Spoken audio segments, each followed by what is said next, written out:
اكزاكتومون لي ماتش ولاو قراب بزاف دونك مورا الاصابه اللي تعرض لها في هذه المقابله تعرض خضعنا لفحوصات سريريه اوليه. الفحص الاولي كيبان الاصابه ماشي خطيره بزاف، ولكن المقابله المقبله عرفتوا على يومين جو بونس غيكون تري ديفيسيل يكون بريزون في الماتش بروشان، ولكن ان شاء الله نتمناو لا دولور تجيري ويكون حاضر ان شاء الله. شنو نوعيه الاصابه؟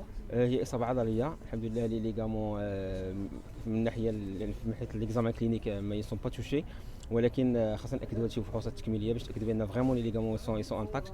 مي الفحص الاولي كيطمئن ان شاء الله يكون كلشي خير. الغياب اليوم ما تاثرش على الفريق.